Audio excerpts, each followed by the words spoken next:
Hola, bienvenidos al Escarabajo de Oro de la Escuela de Psicología y Filosofía Aztlán. Hoy te vamos a hablar de la resurrección como acontecimiento psicológico. Este tema apasionante de la resurrección, desde la perspectiva de la psicología del inconsciente colectivo y arquetipos de Carl Gustav Jung. Bueno,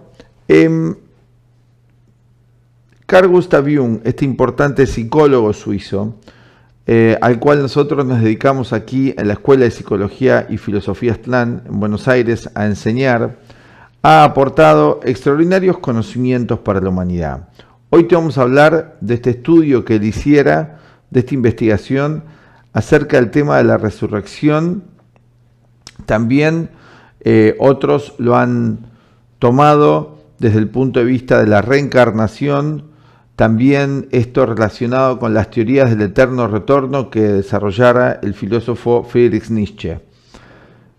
Te vamos a hablar de este importante tema porque en la extensísima obra y trabajo que realizara Carl Gustav Jung en vida, desde 1900 aproximadamente hasta el año 1962, su fallecimiento, durante 6 décadas, Jung dejó un legado de conocimientos extraordinarios. Aquí tenemos uno de su obra monumental, de los volúmenes de su obra, en particular esta es La vida simbólica, del cual te vamos a leer algunas ideas en relación a este tema tan importante de resurrección. Vamos a tratar de explicarlo de un modo accesible al público, y esto va a estar profundizado, todo esto, en el curso de psicoterapia de Jung y de Cuarto Camino de Gurdjieff que vamos a dar online.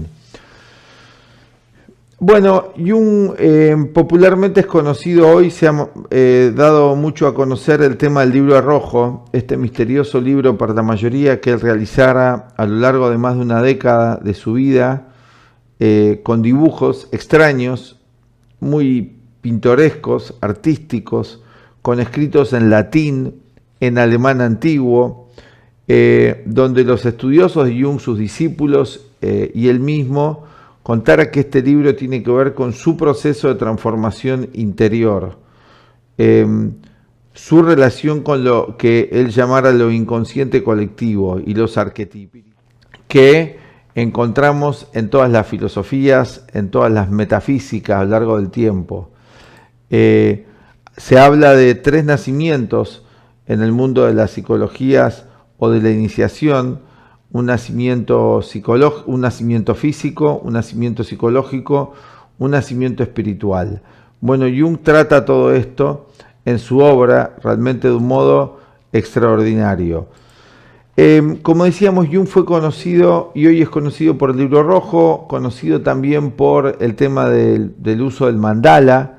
Fue Jung quien empezó a utilizar el mandala con sus discípulos y sus pacientes, primero con él mismo, como un sistema de autoconocimiento importante, de conocer qué estaba expresando lo inconsciente. Jung fue también, y es muy conocido por el estudio de los mitos, importantes seguidores y discípulos de él como Joseph Campbell se encargaron de contarnos que el mito era mucho más que un mero relato fantástico de ciencia ficción, y descubrimos a partir de Jung y el trabajo continuo de Joseph Campbell que el mito contiene un depósito de sabiduría y un conocimiento de la naturaleza humana muy profundo y que tiene que ser entendido en términos simbólicos y no literales, como se suele hacer todavía en el ámbito académico en Occidente. Muchos otros aportes de Jung en el campo de la psicología. Pero lo que a nosotros nos parece más interesante, por lo menos del legado que nos ha dejado, es ir y adentrarnos en su obra misma. Entonces queríamos leerte hoy cómo enfoca Jung el análisis de la cuestión de la resurrección, en este caso tomando y partiendo de la base de la resurrección de Cristo. Vamos a ver en la obra de Jung, donde se entremezclan psicología, historia, antropología, metafísica, teología, realmente un conjunto de conocimientos que nosotros consideramos que son partes de un único conocimiento, que es la sabiduría, o el conocimiento unificado, como lo llamara nuestro director, experto en la psicología de Jung, Leon Azulay.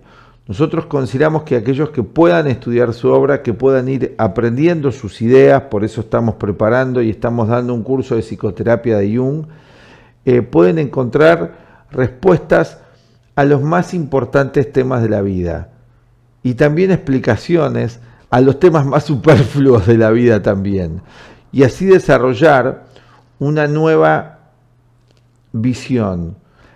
Cuando nosotros hablamos de desarrollar una nueva visión, quizás esto no llame mucho la atención y no sea interesante para la mayoría, pero ¿qué implica desarrollar una nueva visión? Tenemos que dejar un poco nuestra visión tan materialista de la vida para darnos cuenta que si nosotros cambiamos la forma de cómo percibimos todo lo que experimentamos, tanto a nivel externo, de lo que experimentamos de los eventos de la vida, como si cambiamos nuestra visión de lo que experimentamos, de lo que nosotros mismos somos, de nuestro mundo psicológico, cambia nuestra vida. Cambia nuestra vida. Es moverse del lugar en el que uno está. Es como estar viendo un cuadro y tomo otra perspectiva. Para tomar otra perspectiva me muevo del lugar. Es poco habitual que los seres humanos realmente hagamos un movimiento del lugar psicológico. En general repetimos una y otra vez lo mismo, ¿sí?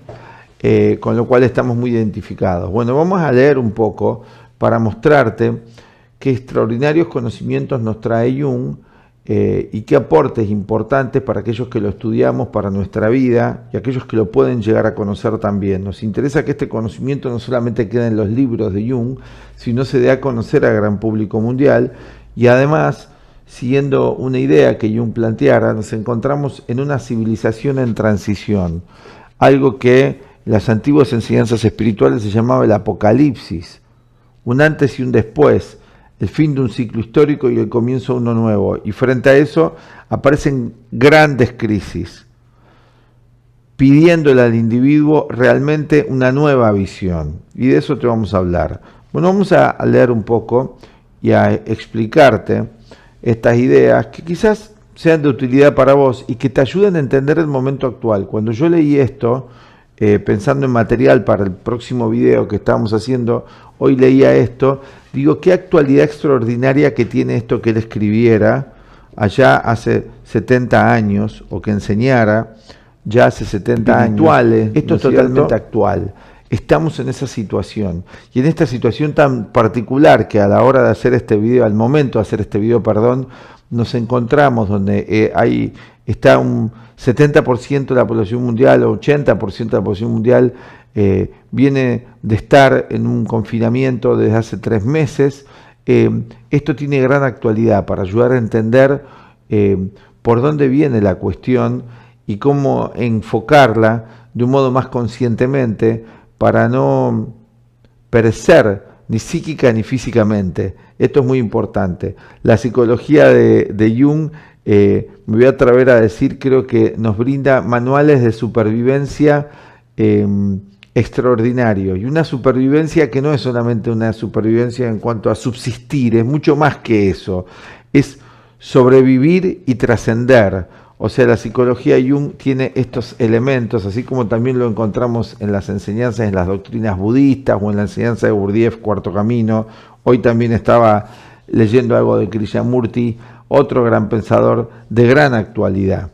Pero bueno, estos conocimientos no son masivos, a la mayoría no le interesan, pero cada vez más hay una masa crítica de la humanidad que está necesitándolos, y por eso, y esa es la función del trabajo que realizara quien a mí me transmitió todo esto, que es nuestro director, el filósofo Leon Azulay, donde encontramos necesario para una cantidad de gente a nivel mundial otro nivel de abordaje de todo lo que sucede, una nueva visión, como decíamos, un nuevo conjunto de ideas, ¿sí? Ideas, de prácticas, de vida. Así que bueno, de eso te vamos a estar hablando ahora. Vamos a comenzar entonces con el escrito de Jung y vamos a ir contándote un poquito cuál es nuestra comprensión de esto y qué aporte trae. Dice Jung, este es de este libro La vida simbólica, este es particularmente el volumen 18, y dice así: he tenido yo la suerte, voy a hacer un breve paréntesis, de que así como yo ahora les estoy leyendo, he tenido la suerte, la dicha de poder haber disfrutado, de haber recibido esta enseñanza también en lecturas, en grupos de análisis hermenéutico de la mano de nuestro director León Azulay, una y otra vez, donde me fue enseñando a lo largo de los años la comprensión de la obra de Jung, para luego, posteriormente, poder llevarlo a la práctica, a la propia vida. Porque las ideas de Jung no son teorías. Nosotros consideramos que Jung habla de la realidad misma, una realidad que se nos escapa, una realidad que está llena de proyecciones, llena de ignorancia, y bueno, aquí estamos entonces. Dice Jung, la resurrección como acontecimiento psicológico. Los hechos son perfectamente claros y están bien documentados. La vida en la tierra del Dios hecho hombre, hablando de la vida de Cristo, acaba con su resurrección y su transición al cielo. Bueno, este es el relato que todos conocemos, que hemos aprendido de la vida de Cristo. Bueno, los que lo conocemos, los que sean de tradición judío-cristiana, algo ya conocen de esto. En la mitología, esta es una creencia firme desde el principio de la cristiandad. Bueno, esto está relato, está en los 4 evangelios, ya saben ustedes la historia, que tras muerto, tras crucificado, Cristo resucita, lo van a buscar al lugar donde lo habían enterrado, en esta cueva, no lo encuentran, y a partir de ahí, en el relato surge el tema de la resurrección. Vamos a ver cómo Jung explica esto como acontecimiento psicológico. ¿Qué simboliza esto? Jung hace esto muchísimo, y tengan en cuenta que esto no es arbitrario que él haga esto, que él se le ocurra tomar un hecho histórico de una enseñanza, de un conocimiento espiritual o metafísico, de una religión, y interpretarlo psicológicamente. Porque, ¿sabían ustedes que todo el tiempo estamos interpretando? Piénsenlo, ustedes están todo el tiempo interpretando, al igual que yo, todo lo que experimentamos. En general no nos damos cuenta que estamos haciendo una interpretación, porque lamentablemente el materialismo ni siquiera trae a la conciencia del individuo, o sea, el condicionamiento materialista, ateo, ni siquiera trae a la conciencia de que hay en nosotros algo más allá del cuerpo. Entonces vivimos como si no estuviésemos interpretando la vida, pero todo el tiempo la estamos interpretando, y la interpretamos desde nuestros prejuicios, desde lo aprendido, desde nuestra ignorancia o el conocimiento que tengamos. Así que Jung se dedica a investigar, a interpretar todo el acontecer humano, no es algo raro, porque todos lo hacemos, pero lo hacemos de un modo muy rudimentario, lo hacemos de un modo muy ignorante, lo hacemos de un modo muy lleno de opiniones. Entonces también esto lleva a acciones luego bastante erradas. Entonces, como decía el Maestro Jesús, la verdad os hará libre. El poder lograr un nivel de interpretación más preciso, como quien entiende la fórmula matemática y no inventa y dice, bueno, la fórmula matemática para mí no tiene ningún sentido porque no la entiendo. La fórmula matemática tiene un sentido, yo no la entiendo. Y si invento y si opino, voy a decir que son palitos de la fórmula matemática y que el signo igual es una raya arriba de otra raya.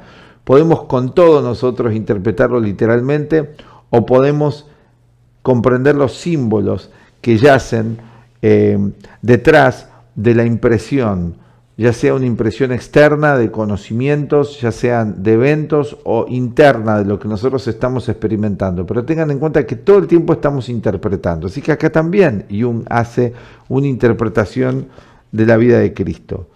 Es inevitable que un ser humano haga eso. Para no hacerlo tendría que ser un mero cadáver. En la mitología, el héroe derrota a la muerte. Encontramos una y otra vez, esto no es solamente patrimonio del cristianismo, el tema de la resurrección del héroe, de que muere un héroe y es resurrecto. Esto lo encontramos en todos los mitos, en todas las tradiciones metafísicas de todos los pueblos. Y devuelve la vida a sus padres, a sus antepasados tribales, etc. El héroe tiene una personalidad más perfecta, acá tomando a Cristo como un héroe, como aquel que se sobrepone y vence el mal, la ignorancia, el mal también relacionado con la ignorancia, alcanza la sabiduría, tiene una personalidad más perfecta, rica y fuerte que el mortal normal y corriente. Bueno, esto es un arquetipo, el héroe. Jung habla de los arquetipos. Acá vamos a ver el esquema de Jung para un poco volver a las bases, ¿no? Acá lo vamos a poner. Acá tenemos nosotros el esquema de Jung. Recuerden que ya hemos hecho algunos videos y hemos explicado esto. Todo ser humano está constituido por un ego, por una conciencia. Además del ego, encontramos que hay un inconsciente personal donde encontramos los complejos y las virtudes que todos venimos trayendo. Complejos son conflictos psicológicos o digamos exámenes que todavía no hemos aprobado. Y por otro lado encontramos los programas, el software, los arquetipos en lo que Jung llama el inconsciente colectivo. Esto también está en el budismo y en otras enseñanzas. En este sentido, el héroe es aquel que va más allá del ego, o sea, es la muerte del ego de lo que estamos hablando, ¿no es cierto? No solamente la muerte física, en sentido psicológico, y de eso vamos a estar explicando un poco más, ¿no? Pero es un arquetipo, el héroe, que es uno de los programas, digamos, del inconsciente colectivo, estos software para la evolución del ser humano. El programa en la computadora, el software tiene la función de ejecutar un montón de procesos, ¿no es cierto? Si nosotros no nos damos cuenta que lo que estamos haciendo es, al usar un software, estamos desarrollando un montón de procesos, bueno, no hemos entendido muy bien nada de qué se trata eso. En este sentido, vamos a encontrar que cada arquetipo, los arquetipos, nos dan una oportunidad de aprendizaje y también son un vehículo de evolución. En este caso, el arquetipo del héroe, ¿qué representa un héroe? Una persona, un individuo que supera todas las dificultades, que tiene fe, que tiene coraje, que tiene esperanza, que nunca se rinde. Bueno, en ese sentido, apelar a estos procesos psíquicos que están en todo ser humano, no solamente proyectarlos en otros y esperarlo de otros, da otra conciencia. Entonces dice que el héroe, el que ya encarna este arquetipo, tiene una personalidad más perfecta, rica y fuerte que el mortal común y corriente, que no encarna este arquetipo. Este arquetipo lo proyecta. El ser humano más infantil espera que otro sea un héroe, no él mismo, o admira a otro que él proyecta que es un héroe.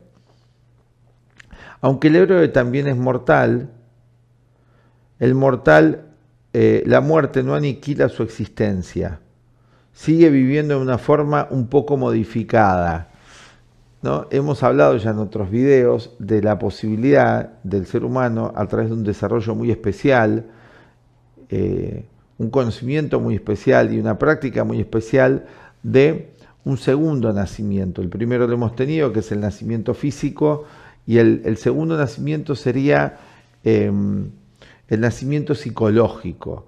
El tomar conciencia, que nosotros, tomar conciencia no es un dato, así que ustedes pueden ver este video y repetírselo a otro, pero hay que ver si lo han logrado.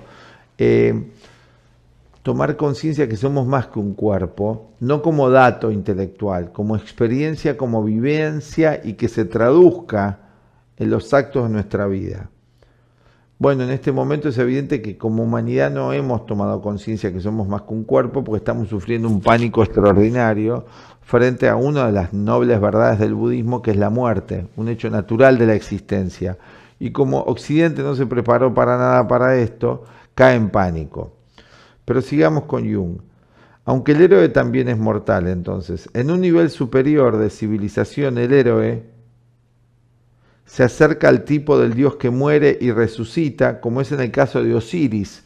En el mito de Osiris encontramos eso. Osiris, el dios Osiris, el héroe Osiris, es descuartizado, es asesinado por Set, que es su cuñado, lo asesina y lo despedaza y lo esparce en las 4 direcciones. Luego está la reintegración de Osiris, y acá entran en juego su hijo Horus e Isis, el eterno femenino, que es la esposa de Osiris. Encontramos acá el mito de Osiris, que también tiene paralelismo, y esto no pretende ofender la fe de nadie, ¿sí? pero los paralelismos están y son muy concretos en la vida de Cristo. Cristo, en la vida, en el relato más esotérico de la vida de Cristo, en Cristo, Sofía, Cristo, María Magdalena, encontramos también esto, ¿no? Y la creación de un hijo espiritual, en este caso es Horus, que Cristo también esto lo dice cuando habla y dice yo soy el Hijo del Hombre, un tema también importante que luego vamos a ir analizando. Que se convierta en la personalidad mayor de cada individuo, como el Cristo de San Juan, en el ser humano completo, o lo que Jung llama el sí mismo. Bueno, todos tenemos en nosotros lo que Jung llama el arquetipo del sí mismo. Acá esto lo voy a correr un poco para que lo puedan ver.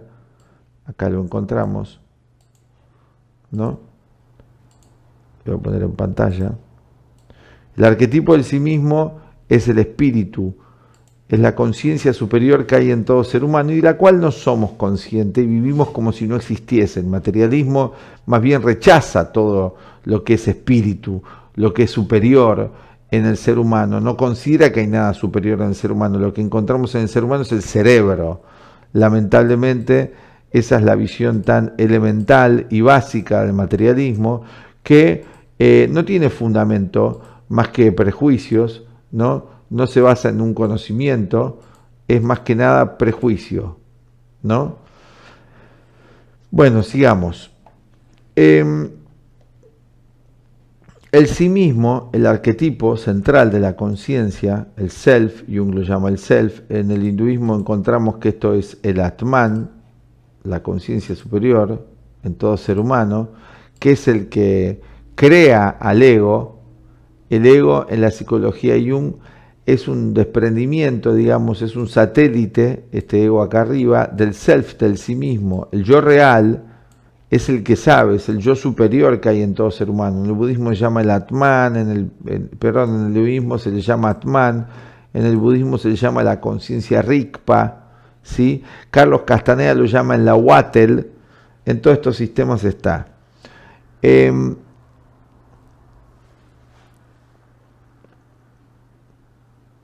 tanto que imagen colectiva va más allá del individuo en el tiempo y el espacio, por lo que no está sometido a la corruptibilidad de un cuerpo, es decir, va más allá de lo físico. El conocimiento del sí mismo está conectado casi siempre con el sentimiento de la temporalidad de eternidad. Bueno, la mayoría no llega a tener esta experiencia, más que quizás en algún momento de gran shock o de inmortalidad, pero encontramos los relatos de individuos a lo largo de toda la historia que hablan de otra conciencia y de otra experiencia en sí mismo. Por lo tanto, deberíamos considerarlo como posible, y en el caso de que nos dedicamos a una práctica tan especial como la psicología de Jung o el cuarto camino de Gurdjieff, podemos acceder a esa conciencia y podemos lograr que esa conciencia sea nuestra guía a través de prácticas muy específicas. Bueno, lo llaman el Atman en el hinduismo y es una conciencia superior suprapersonal. No sabemos qué es un arquetipo, dice Jung, por qué está formado, pues no tenemos acceso a la naturaleza de la psique, pero sabemos que los arquetipos existen. Eso es muy bueno lo que dice. No sabemos qué son en sí, qué es en sí el sí mismo, esta entidad espiritual y los otros arquetipos también, pero sabemos que existen, porque todo lo que existe, todo lo que vemos como fenómeno, no podría existir si no tuviese un arquetipo que le haya dado vida. El arquetipo es el mundo de las ideas. Detrás de cada cosa que existe en el universo, existe una idea. Esto es arquetipo, una idea primordial. Entonces los arquetipos sí los vemos en la práctica, porque constituyen todo lo que existe. Inclusive está el arquetipo humano, hombre, mujer, animal, vegetal, mineral. Todo eso son arquetipos. Luego tenemos los arquetipos de las distintas especies, el arquetipo de león, el arquetipo de hormiga, ¿sí? Todo esto obedece a que a priori había un proceso, ¿sí? Un orden implicado, como dice en la física cuántica David Bohm, y luego un orden explicado. El orden implicado sería el arquetipo, el orden explicado lo manifiesto de ese arquetipo. Immanuel Kant habla de lo mismo también cuando habla de los imperativos categóricos, algo imperativo que imprime una categoría, una forma de ser, una forma de existir, etc. Bien, desde este punto de vista ya no es difícil ver hasta qué punto la historia de la resurrección representa la proyección de un conocimiento indirecto del sí mismo que había aparecido en la figura de un hombre concreto, Jesús de Nazaret, sobre el cual circulaban muchos rumores. En aquellos tiempos los viejos dioses habían dejado de significar algo. Estamos en un momento análogo. Esto obedece a razones astrológicas, al proceso histórico, que cada 2160 años hay un cambio del eón a ión, de la era histórica, y muere una civilización. Estamos en este momento en la muerte de una civilización y el nacimiento de una nueva. Por eso es un momento tan crítico. En la época de Cristo también se encontraban en un momento análogo, no a nivel tan global y mundial como es ahora, era local eso, pero los viejos dioses romanos ya se encontraban en decadencia. El monoteísmo también terminaba, el monoteísmo anterior. Entonces se necesitaba una renovación. Esto es la historia. Nada se queda para siempre, así como el cuerpo tiene un nacimiento, un desarrollo y una muerte, las culturas y las civilizaciones también, las grandes religiones también. Esta muerte es una transformación. Así que bueno, en ese momento se encontraba y aparece este Maestro Jesús que, según la tradición esotérica, se considera que es una avatara, es un ser que viene a imprimir el nuevo proceso histórico, ¿sí? Que es una renovación de lo anterior vivificado, ¿no? Como dice Cristo, yo no vengo a abolir lo que decían los profetas, vengo a hacerlo cumplir, es una renovación. Es muy interesante porque esos datos lo da la enseñanza en los evangelios. En aquellos tiempos los viejos 12 habían dejado de significar algo, su poder ya había sido reemplazado por el poder concreto del Dios visible, del César. Bueno, como el ser humano siempre va a proyectar lo superior en algo, lo proyecta en lo que hay. Y a veces la proyección no tiene nada que ver con la realidad de el origen de la proyección. El origen de la proyección es un arquetipo. Por ejemplo, yo proyecto un héroe en una persona que no es heroica para nada, pero la proyección está. Proyecto, por ejemplo, en un profesional que va a hacer su rol idealmente y no lo hace. Proyecto que el abogado me va a defender de la injusticia. Pero eso es una proyección, porque ese es el ideal. Otra cosa es la persona que encarna eso. Si yo no me doy cuenta, si no soy consciente, si no hago un trabajo de autoconocimiento muy profundo, vivo de proyecciones. Y esto es muy común. Entonces acá dice Jung que la idea de algo superior o de Dios no puede dejar de proyectarse, sobre todo en un individuo que no tiene un desarrollo superior de conciencia, y lo va a proyectar en un sustituto. En este caso lo proyecta en el César. Tengan en cuenta que el Imperio Romano, ya cuando aparece Cristo, ¿no es cierto?, y los 3 siglos posteriores, se encontraba en decadencia. Por eso pudo ser reemplazado por el monoteísmo. Cuando una cultura o una situación está en pleno auge de desarrollo, es difícil erradicarla, vencerla o que pierda poder. Pero sí cuando está en agonía, porque se terminaba la era histórica, se terminaba la era de Aries. Esto tiene que ver con conocimientos astrológicos más allá del prejuicio academicista. La astrología es una ciencia muy profunda que Jung estudiara y hay que estudiarla antes de hablar, antes de criticarla. Como cualquier cosa uno debería hacerlo si es honesto intelectualmente por lo menos, o moralmente. Su poder ya había sido reemplazado por el poder concreto del Dios visible, el César, cuyos sacrificios eran los únicos obligatorios. Pero esta sustitución era tan insatisfactoria como la de Dios por el Estado comunista. Bueno, esto lo encontramos también en la modernidad. Si ustedes viajaban a la Unión Soviética en el año 30 o 40, encontraban unas estatuas de Stalin que eran parecidas a las estatuas griegas o a las estatuas que encontramos en el Vaticano, ¿no es cierto? Se lo endiosaba y habían representado. Inclusive había marchas con la foto gigantesca de los líderes, y sigue habiendo, ¿no es cierto?, donde se proyecta lo superior en eso, en una idea política. Pero es una proyección, no corresponde a lo superior la idea, hay que analizarla a ver si tiene una correspondencia con lo superior. Ahí está la cuestión. no es un prejuicio, hay que estudiar si eso corresponde con la naturaleza de lo que es realmente lo superior o algo divino. Fue un intento desesperado de crear, aunque el material fuera dudoso, un monarca espiritual, un pantocrátor omnipotente en oposición a la divinidad concretada en Roma, que es el tema del emperador, ¿no? La historia tiene su inteligencia, tiene su necesidad, no todos los humanos estamos en la misma etapa evolutiva y algunos necesitan de esta proyección infantiles como el nene hace todo proyección al mundo adulto. Después cuando va creciendo se ve que proyectó a su padre y su padre no era lo que se imaginó, ni su padre ni su madre, o para bien o para mal, pero es conflictivo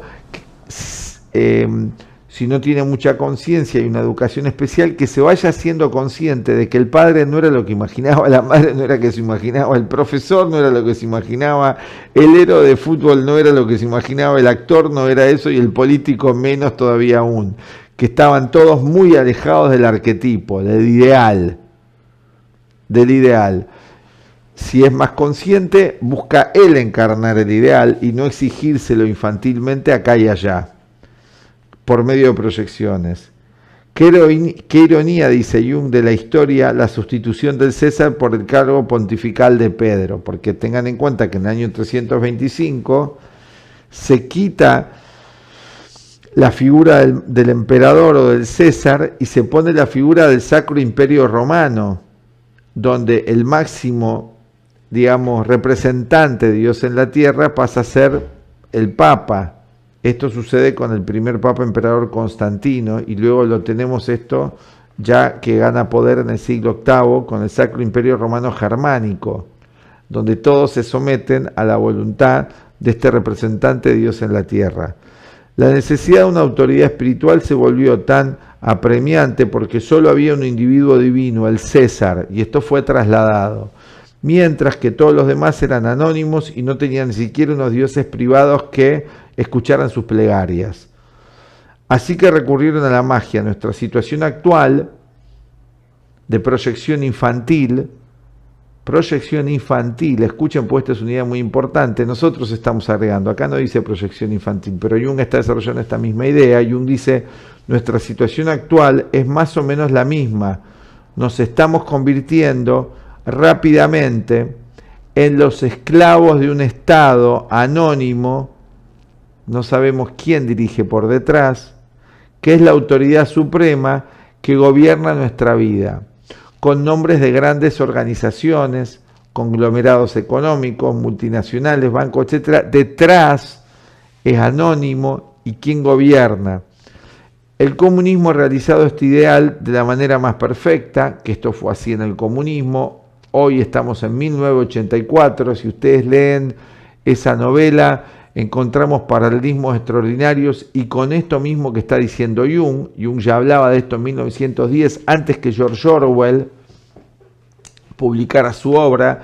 George Orwell publicó su obra en 1935 y ya encontramos escritos de Jung sobre esta temática del individuo absorbido por el Estado. En 1920 ya Jung escribía sobre esto. Por desgracia, nuestra democracia no nos ofrece unos ideales diferentes del comunismo, la democracia, que era la Guerra Fría enfrentada, que son dos caras de la misma moneda disfrazadas, ¿no? Que hoy las tenemos integradas en un sistema que para afuera es un sistema, así como describe acá, y por detrás es un sistema del poder económico. Que algo todavía tiene receptividad en la población porque el individuo proyecta, porque es inconsciente, porque es inmaduro, porque no sabe, porque es ignorante en última instancia, ¿sí? En organizaciones y personas que nada tienen que ver con lo que prometen. No hay en ninguna parte una autoridad espiritual comparable a la del Estado hoy.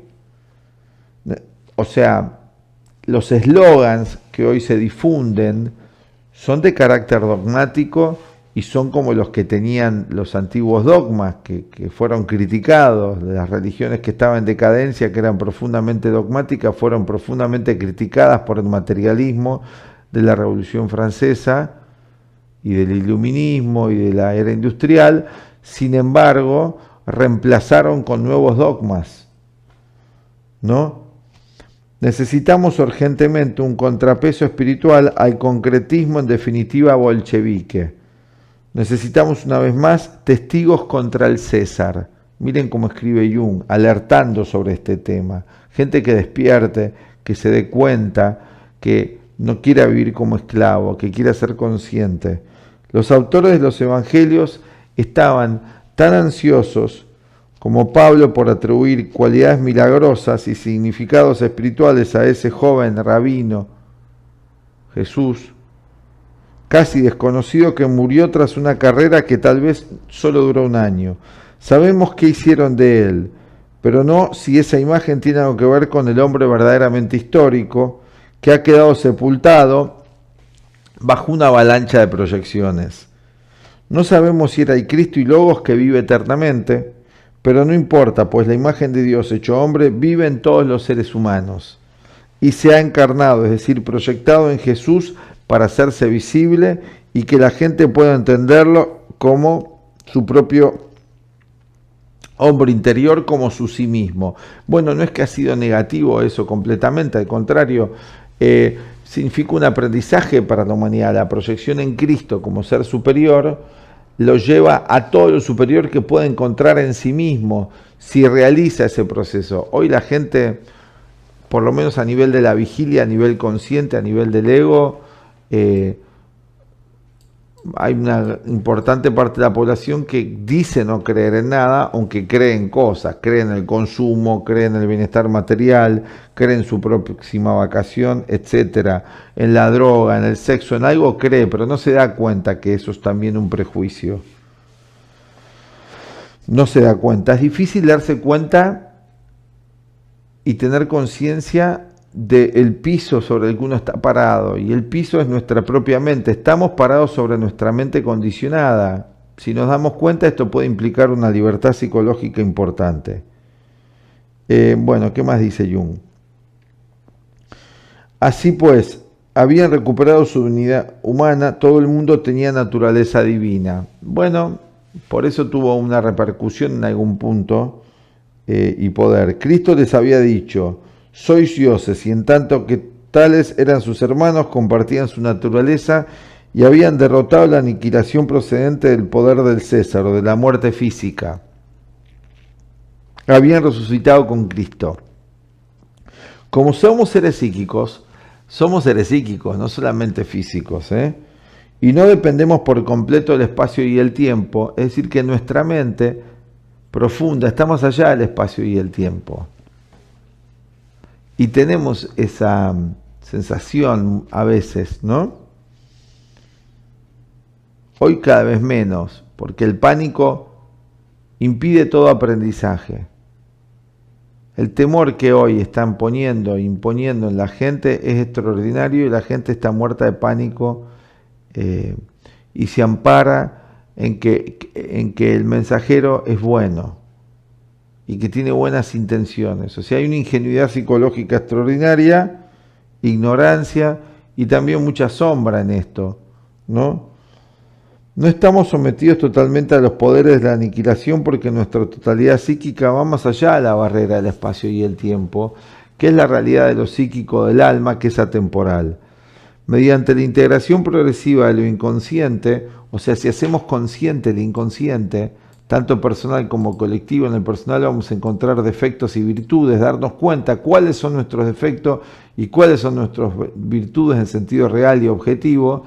Podemos también hacer consciente los arquetipos, los modelos para la evolución, o sea, estudiar y practicar qué necesita un ser humano, qué procesos tiene que aprender un ser humano para alcanzar un bienestar psicológico. Bueno, de eso te vamos a hablar nosotros en otros videos. Vamos a seguir desarrollando esto, pero nos parecía muy interesante. Aquí sigue esto mucho más, tiene muchísimas ideas muy importantes, pero siempre observamos y vemos que si podemos un poco escuchar, no solamente oír lo que estamos transmitiendo, puedo tomar algunas ideas y usarlas para mi vida y profundizar sobre ellas y desarrollar una nueva visión. Bueno, te estamos invitando justamente a nuestro próximo curso de psicoterapia Jung y el cuarto camino Gurdjieff. Va a ser un curso online de 4 clases donde vamos a ir aprendiendo en estas 4 clases iniciales una nueva visión del mundo, una visión que es a la vez nos amplía nuestra mente, al mismo tiempo es terapéutica. Bueno amigos, esperamos haber sido algún aporte, seguimos en contacto y aquí al final, para los que les interesa anotarse, les vamos a dejar el aviso del curso de la psicoterapia que vamos a dar. Pueden entrar en contacto con nosotros, va a ser en plataforma online en vivo, y si no pueden ver las clases en vivo ese día, que ahora tenemos comenzando ya uno, lo pueden hacer después grabado, porque dejamos las clases unos días para que ustedes las puedan ver. Desde Escarabajo de Oro de la Escuela de Psicología y Filosofía Aztlán nos despedimos hasta la próxima. Chao. Hola, desde la Escuela de Psicología y Filosofía Aztlán, con más de 56 años en la enseñanza de la psicología de Carl Gustav Jung, el cuarto camino de Gurdjieff y otros sistemas, te invitamos a nuestro curso de psicoterapia de Carl Gustav Jung y el cuarto camino de Gurdjieff, Ouspensky y Nicholl. Los aportes de este psicólogo suizo a la psicología moderna son realmente invalorables. En este curso ofreceremos una guía práctica para aplicar los principios junguianos en nuestra vida cotidiana. Complementariamente también vamos a aprender el sistema del cuarto camino. Este sistema propone el desarrollo armónico del ser humano sobre su aspecto físico, sobre su aspecto emocional y mental, a través de técnicas psicológicas muy precisas. Estamos en una civilización en transición, como dijera el gran psicólogo suizo Carl Gustav Jung.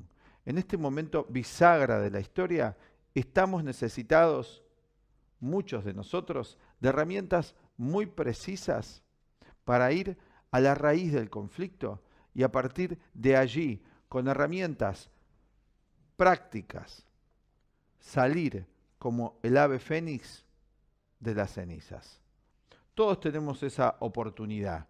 Y los principios de la psicología Jung, como los del cuarto camino Gurdjieff, ya hace más de un siglo empezaron a difundirse, tanto en Occidente como en Oriente, para brindarle al individuo, a la mujer y al hombre de hoy, una guía eficaz para comprender la naturaleza del mundo interior en el cual en parte vivimos, que es nuestro mundo psicológico, y el mundo exterior también en el cual vivimos.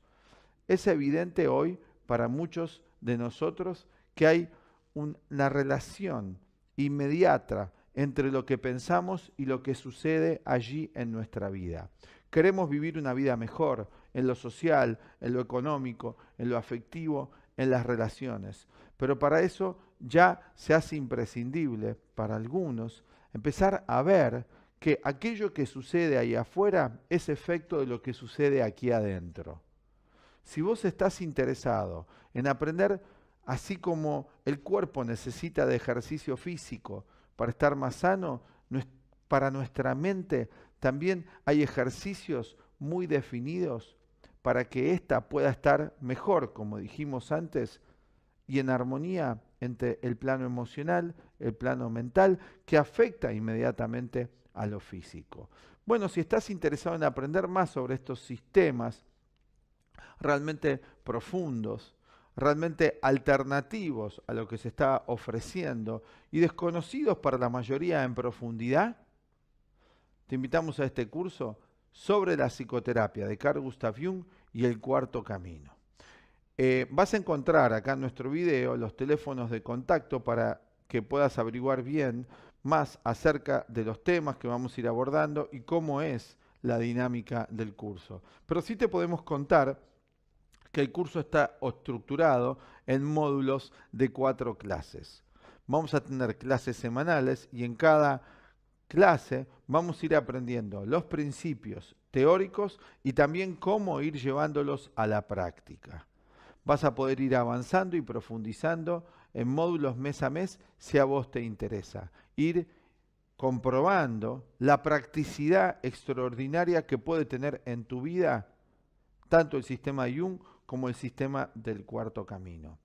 El curso se ofrece en modalidad presencial para los que estén aquí en Buenos Aires, la República Argentina, ya que nuestra sede, nuestra escuela, aquí se encuentra en Buenos Aires, Argentina.